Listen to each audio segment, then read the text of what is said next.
Good afternoon, everybody. Thanks for tuning in. John Kelly, profiler here, and welcome.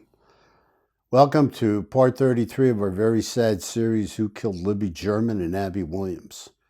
Before we get started, I just want to say there's still some openings. Anybody that's interested can sign up. And if you want to go to the description, there'll be a link there. If you want to sign up for our webinar coming this Saturday at 1 o'clock, it's going to be a good one. It's in the description. With that being said, I want to focus on information that's come out. I want to focus on Leigh Kerr and how important this information is, how authentic this information is another question. But a week or so ago, maybe over 2 weeks, around 2 weeks, we had Leigh Kerr come out. And this was somebody that leaked a lot of information, supposedly inside information, on the murders of Abby and Libby. And they brought out a lot of information on the crime scene. The way the crime scene was laid out, how the girls were murdered. So I find this very, very curious. And it puts us in a very strange situation because we do not have this confirmed by law enforcement, nor do we have this denied by law enforcement. So we're in a situation to look at this and say, okay, well, we're not going to do anything. We're not going to even talk about this. We're not going to elaborate on this because we don't know if this happened for sure, if this person is definitely authentic. However, the bottom line is that, there's some pieces to this that lead us to believe could be very well authentic.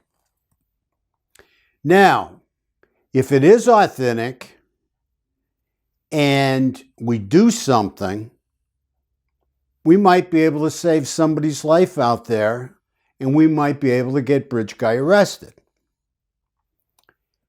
If we do nothing with it, with the information that's out there, and some poor girl or girls ends up getting murdered by Bridge Guy, and we believe that something we could have said and profiled could have generated a tip that could have led to this person before he killed the next girl or girls, then we have to live with that. So what it boils down to is, do we put something out there, and if it's wrong, the way we're going to do this, it's wrong. We're wrong. If it turns out to be some kind of scam. But if it's right, and we put some information out there, some profiling information out there, maybe we can save somebody's life. Well, I'm willing to take the shot, and we've always been willing to take the shot of being wrong versus being right. We are not scared to be wrong. We are scared to be right and do nothing. You don't want to sit back with information that could possibly stop a murder, possibly stop a killer, information that could save somebody's life. You do not want to be afraid to take the shot and put that out there. So, if this ends up wrong, then it ends up wrong, and it's egg on our face and on my face. But I'm willing to gamble that if there's any possibility that it might be able to save some poor girl or girls going through what Libby and Abby went through. So here we go.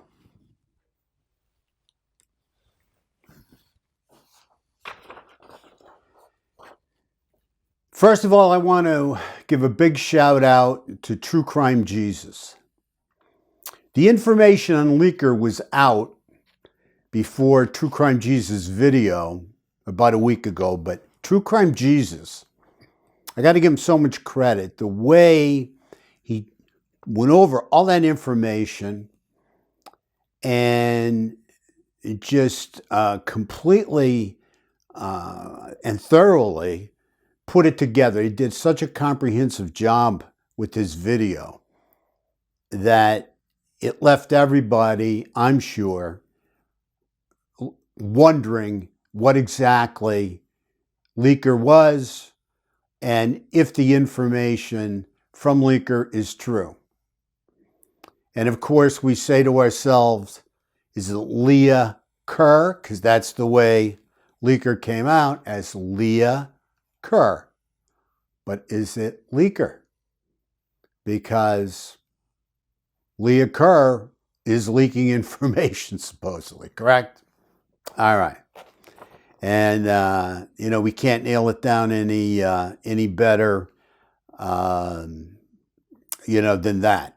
I mean, True Crime Jesus did put an exceptional video together, and I would encourage all of you to take a look at it that are very interested in the Delphi case and who killed Libby and Abby.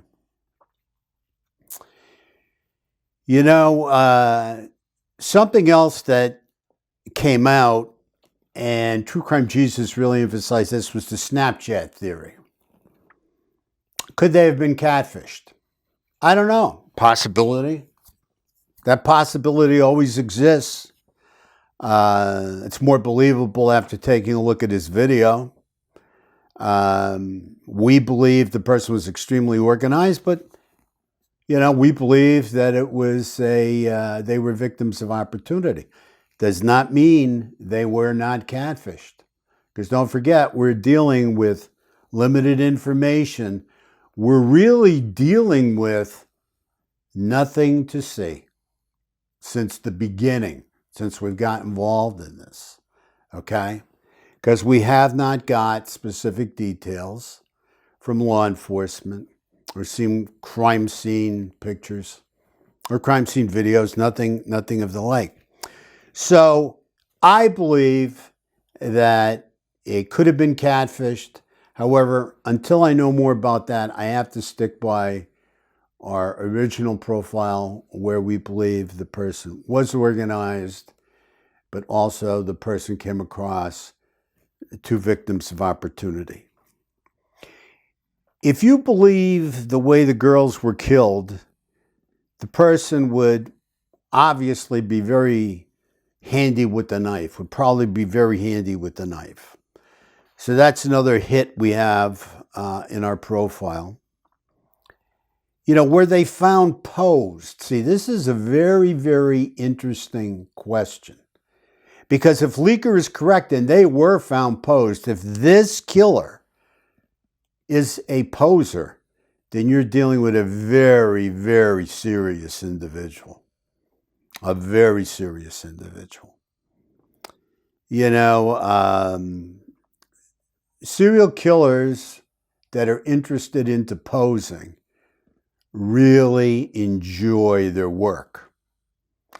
I mean, so much so that it's like the big FU to law enforcement, and not only law enforcement, to society in general.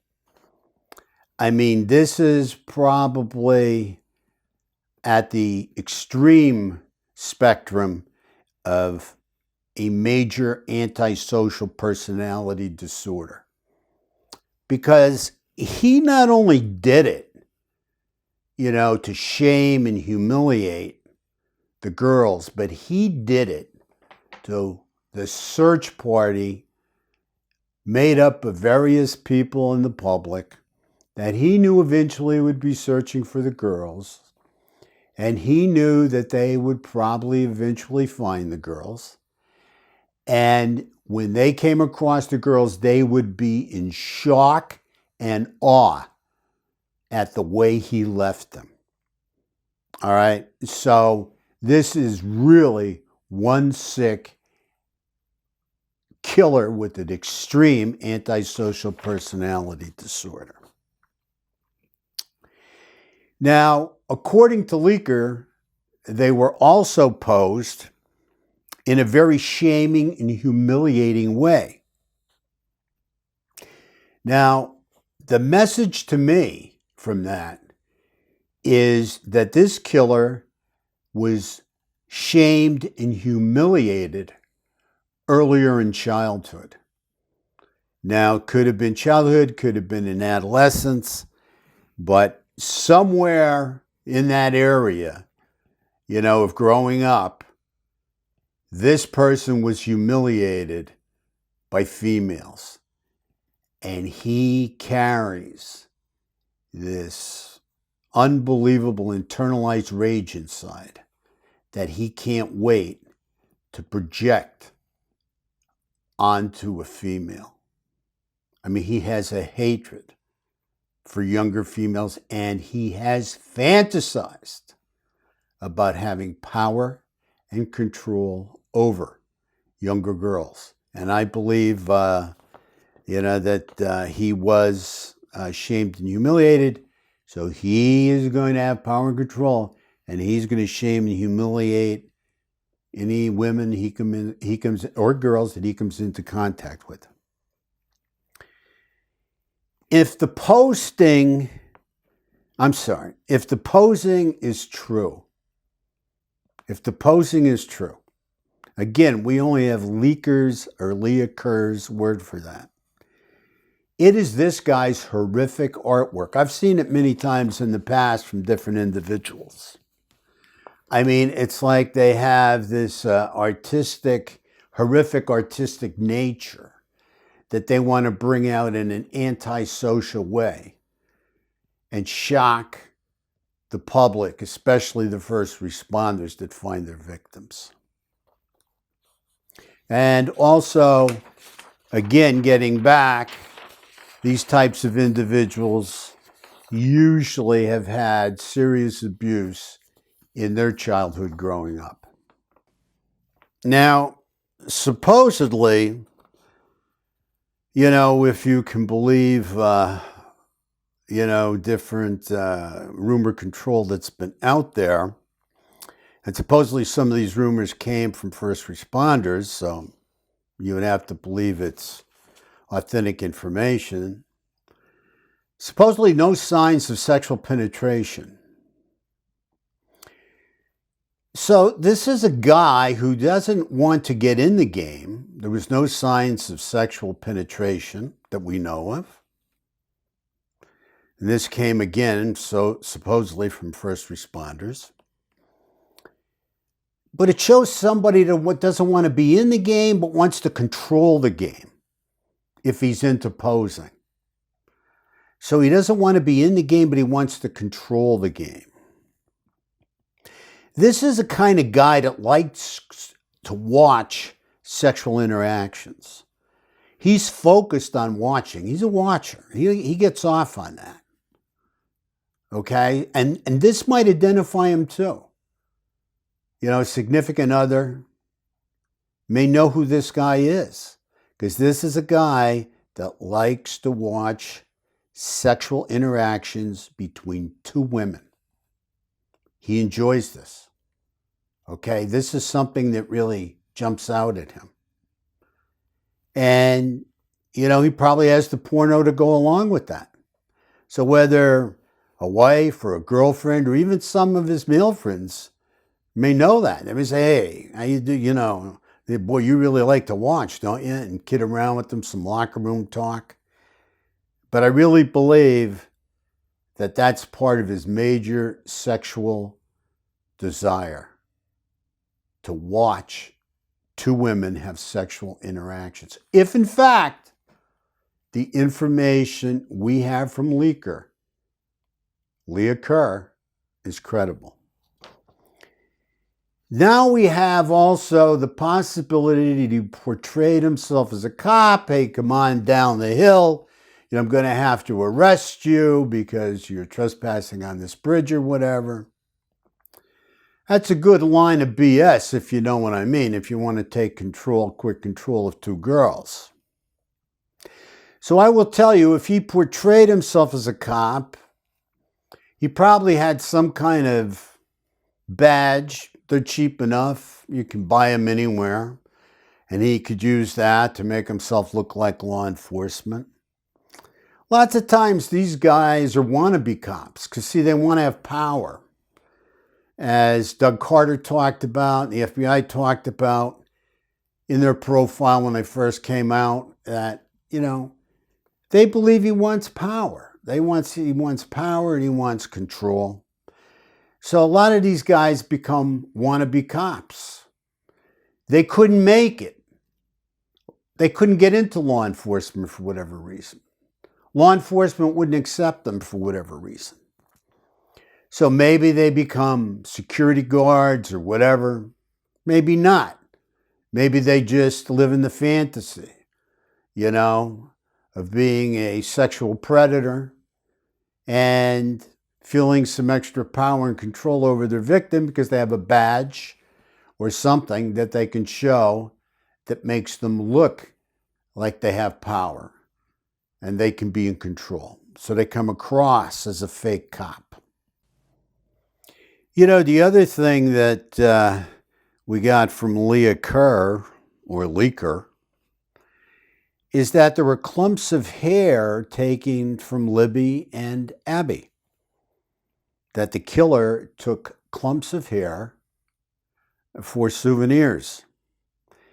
Now, this is something that's pretty interesting to me, and it makes sense to me that this could have happened, because I know how these guys are. I know how they want to relive the fantasy. I know they're into souvenirs, and I know that a clump of hair has a sense of smell to it as well. Not only will he be visually looking at this clump of hair and reliving his fantasy, but also by smelling the hair, which is the olfactory sense of smell. I mean, he's going to retrieve that memory in a split second, because nothing will bring up a memory quicker than the sense of smell. Okay, your olfactory sense is the quickest sense there is to bring a memory to mind. So that gives me pause for thought, and leading me to believe that, Leigh Kerr could be real. The staging, we know what staging is. Staging is the killer trying to do something in some way to throw off the investigation and throw off law enforcement. So we have to ask ourselves, in all fairness, to Leigh Kerr, the leaker, is this information staging? Could Leigh Kerr possibly be? I mean, this is the life we live in the profiling field. Could Leigh Kerr possibly be bridge guy trying to throw off the investigation? I don't know. The only people who really know are law enforcement that came up on the crime scene that day, came up on the murdered girls that day. So far, they haven't come out and refuted Leigh Kerr or Leigh Kerr. Nobody's come out and refuted her from law enforcement that I know of. If you guys know of anybody, please let us know. So again, we have to take a shot. I mean, we could be right, we could be wrong. If we're right, maybe we'll save somebody's life. If we're wrong, people could say, hey, John, you were wrong. Believe me, I'll sleep. Take my word for it. If I don't take the shot, and some poor girl ends up dying, then I might have a real problem sleeping. So we're going to have to wait and see. We're going to have to wait and see how this plays out. The truth of the crime scene, I believe that law enforcement has come across this killer, and this killer is extremely scared. I mean, I really believe the truth lies in the crime scene, and somebody that's a poser that kills multiple victims and poses them is someone you really have to be afraid of, and someone who is going to act out certainly within a 4-year period. They're not going to be able to control their urge unless they're in fear of being caught and going to prison. Or, if they're in prison already. But the bottom line is, posers are very, very impulsive. They have a hard time controlling their urges, and eventually they go out and they don't have a very long cooling off period at all. So 4 years has been time enough.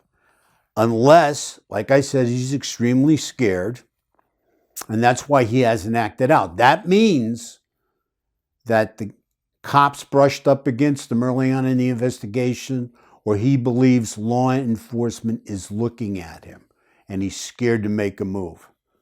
That fear, again, of getting arrested and being imprisoned will keep him stabilized, will neutralize him so he can't act out. Posers usually don't stop. So there's a reason why there has been no acting out in 4 years. If, in fact, all this information from Leigh Kerr or Leigh Kerr is true. Time will tell. And if law enforcement wants to come out and refute it, then we'll know right off the top. I think the most important thing is that we stand by and give law enforcement time to follow through on this case. At the same time, if in fact Leigh Kerr is really a reliable source, people have to be on guard. Women have to be on guard, and they got to be on their toes. Because the one thing we know to this point is that Bridge Guy has not been charged with the murders of Libby and Abby. We don't know where he is, okay? Like I said, I believe he's scared and he's laying low. But we have to take this into consideration, that he could not be, and he could be out there. And, the best predictor of future behavior, especially with these kind of killers, is past behavior. And that's what we have to go on. We have to go on that this man killed 2 young, beautiful girls and has not been arrested for it. That's our reality, folks. With all this being said, and all this information that we've gone over today, please, if you're going to tip on somebody, please make sure that you have a complete understanding that this information cannot be verified. What we've gone over today cannot be verified. Leigh Kerr or Leigh Kerr cannot be verified, nor was it refuted by law enforcement. So we're kind of between a rock and a hard place here. But most importantly, knowing that it can't be verified, if you are going to tip on somebody, please make sure at least they have a resemblance to the sketch. They have some kind of connection to Delphi. They're familiar with the area in some way. And they could possibly have a history. There could possibly be some history. It may not be legal history. They could have legal history for acting out and being violent, and being sexually violent. Or they could have no legal history. But you know them, and you know they have sexually acted out and have had some domestic violence situations take place. So it's real important to have a complete understanding of this if you are going to tip on somebody. With that being said, I just want to thank you so much for all your info, all your comments. Please subscribe. Please continue to subscribe. We're so thankful for all your subscriptions. Can't thank you enough, really. Most importantly, make it a great day. Stay on your toes and stay on your safe. Stay on your toes and stay safe. God bless, and thank you very much.